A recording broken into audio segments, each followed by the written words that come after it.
My name is Jade, the introducer, and this is kind of like my debut for Rxmaryjade. Now, Rxmaryjade is a brand that I started. Originally just started as an Instagram page. I joined the medical marijuana program here in New Jersey, and it's like, kind of want to just write about my experiences, let people know about it.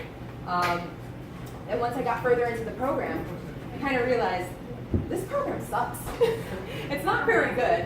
I'm paying, the cheapest that I was able to get was the $58 eighths from Breakwater, and having to buy that, about 16 of those a month, $58, that's a lot of money that I don't have. So what I started doing was trying to find creative ways for people to use their cannabis, to use their medicine. So whether it be teaching people how to vape, and then use that vape bud to then make edibles, to make topicals, just keep using it as much as possible. I felt that having these CBD events is a great way to educate people who don't necessarily understand cannabis. They don't know that they qualify for the program, or they don't even understand that their symptoms, their anxiety, their PTSD, that they actually have these emotional distress, that they qualify for this. You don't have to just have these physical maladies. You don't have to be beyond, health, terminally ill. That this plant, you qualify for this plant. You qualify for this. You don't have to take a pill. This can be your first resource. You don't have to destroy your liver, your kidneys. Your hair doesn't have to fall out. None of that. You can just try this plant and not overdose.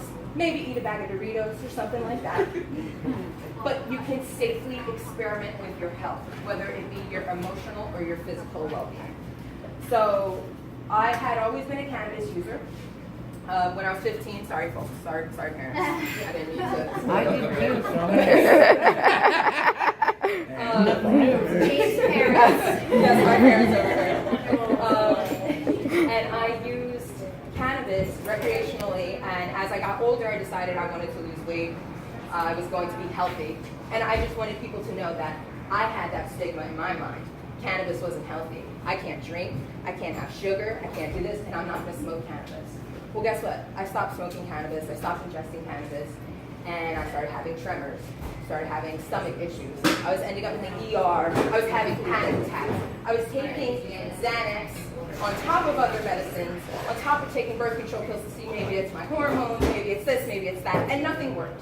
Nothing worked for me. I lived in New York City. My parents had to come and get me one day because I was so ill, and I was on the phone with them, barely could talk, and they had to come and get me. And cannabis helped me with those issues.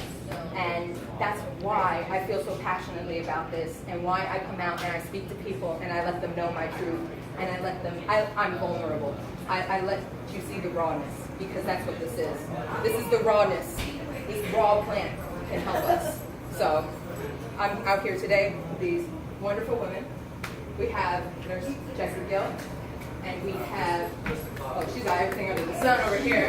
I like to consider her a mental health professional. Sonia Singh, she has the Center for Inner Transformation as well in East Brunswick. She has also some exciting news to offer about her practice as well that might open it up the doors to a lot more people. I just want to invite Nurse Jessie. She's going to come up here and speak to you all about CBD, and if you have any questions afterwards, we'll be more than happy to answer.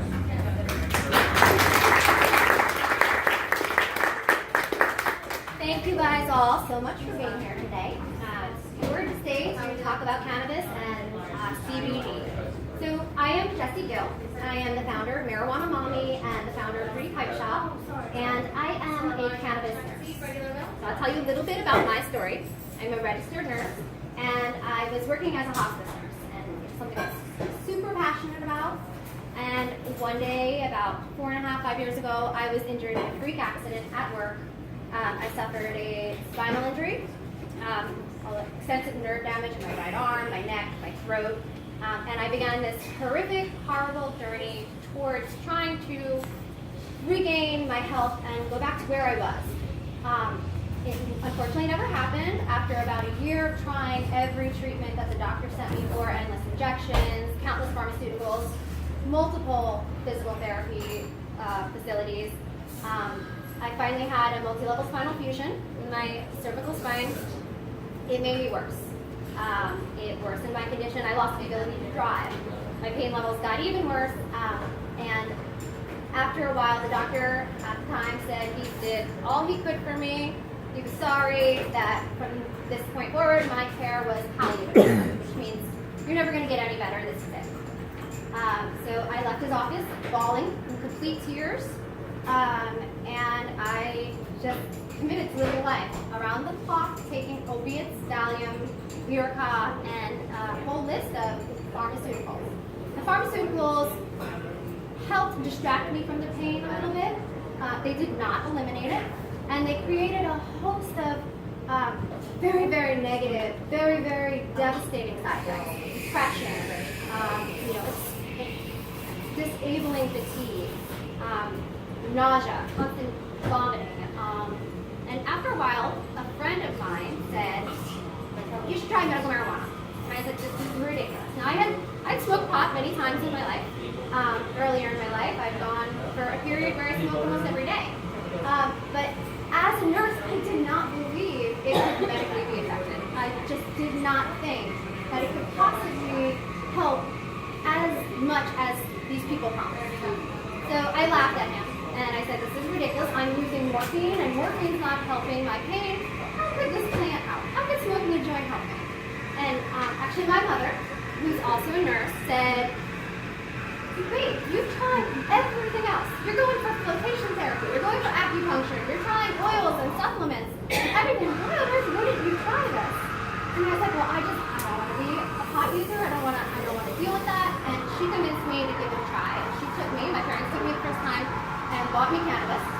And the very same day that I started medical marijuana, I was able to stop the opiates and the Valium. That very day. And I haven't used it since. That was several years ago. And then slowly I was able to get off of all of the other pharmaceuticals. Now, it was absolutely incredible. I was blown away. I couldn't believe it.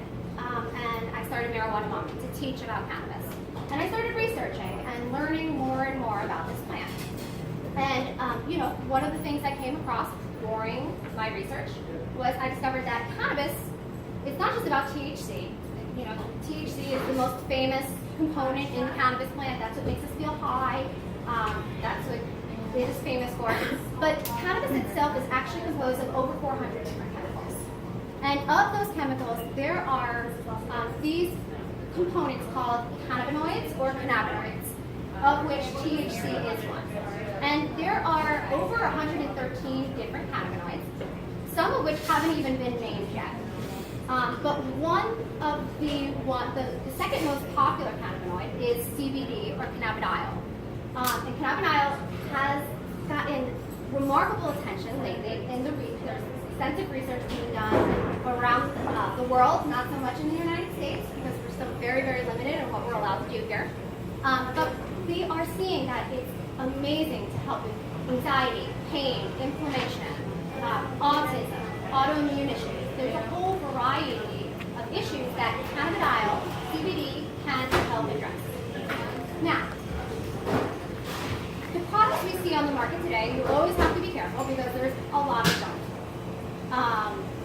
And then you also have to consider, like medical marijuana. So with medical marijuana, we have different strains. If you're familiar with cannabis, you probably realize one strain can make you, feel relaxed, and another strain can make somebody feel anxious. It affects everybody very, very differently. Well, when you're using a full spectrum CBD product, it's the same thing. So it's something to keep in mind that, a lot of people will attempt to use CBD, will try it, they'll try a product that is either low quality and doesn't help them, or they'll try a product that just doesn't have the specific terpenes and the other cannabinoids that might help them. So if somebody is trying a product that doesn't work, I always recommend people to try a different brand, try something else. There might still be something with this plant that can help.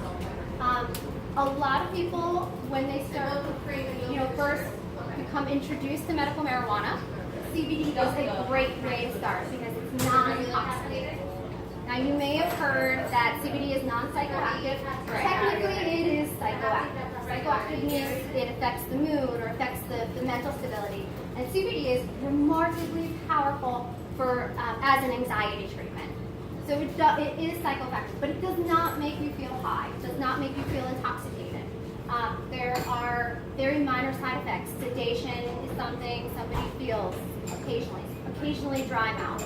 But again, it's very, very dependent on the specific product that is being used. That's all I have to say about CBD. Questions? Well, we actually, speaking on CBD, we have Corey here. He's the owner of Core Roots. He's going to be offering CBD products for purchase. Today you guys are getting special prices. So if you want to purchase it from him today, he can discuss with you maybe some options that might work for you. And you guys can deal with that afterwards. But CBD.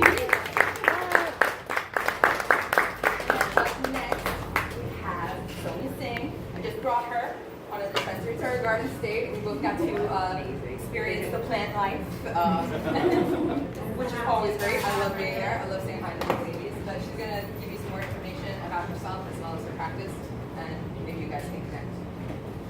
Hi everybody, my name is Sonia. I'm a licensed psychotherapist in the state of New Jersey. I'm also a licensed clinical alcohol and drug counselor. I have a private practice at East Brunswick, New Jersey. We're opening up a new location in Jersey City and soon in South Jersey. So I come from a background of substance abuse treatment and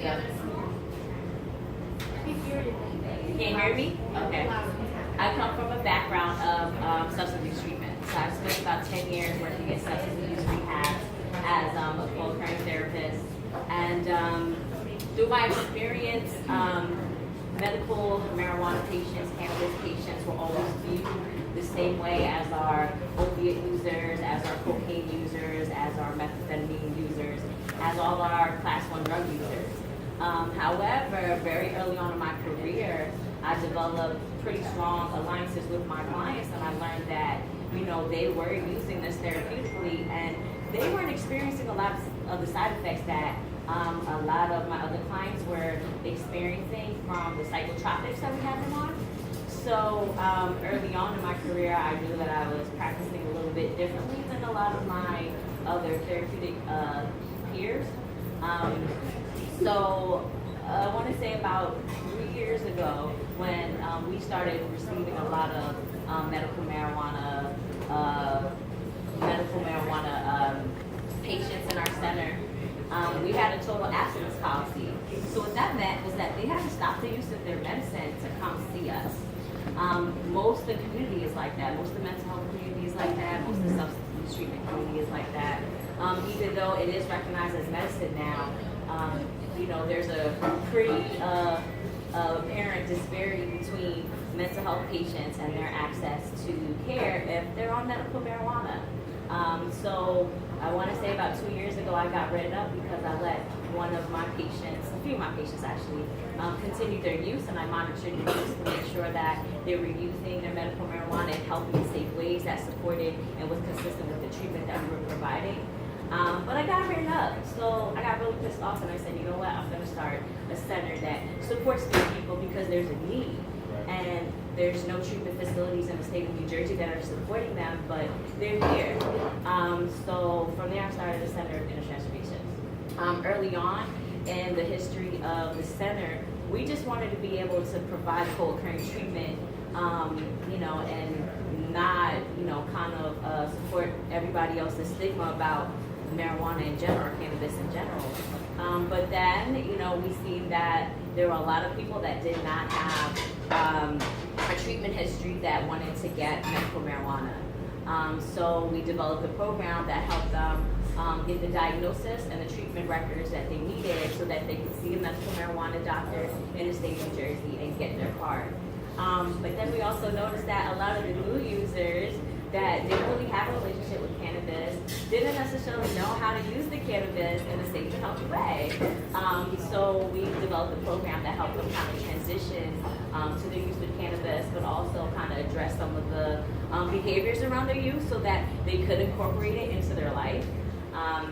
So the difference between medical marijuana and CBD for me is that, CBD is a compound of marijuana that has a pretty significant medical value.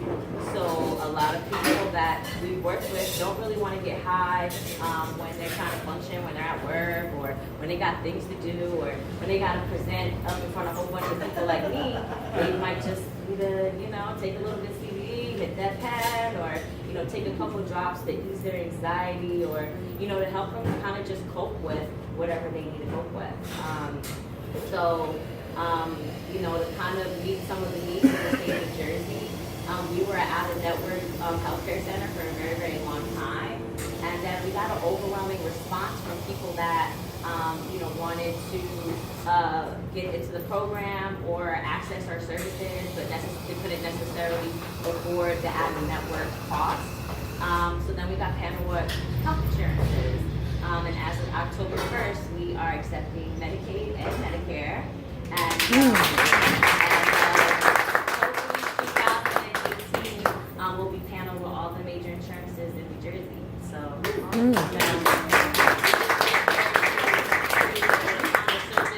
the population of people that could benefit from the super plan. One thing that I could say about medical marijuana is that I've never had patients complain about the side effects, because there's really not any side effects. However, in my industry, we prescribe a lot of psychotropics that are very, very harmful and have more catastrophic side effects to our bodies than marijuana does. So I'm a cannabis advocate, and just spread the word and let them know that I exist.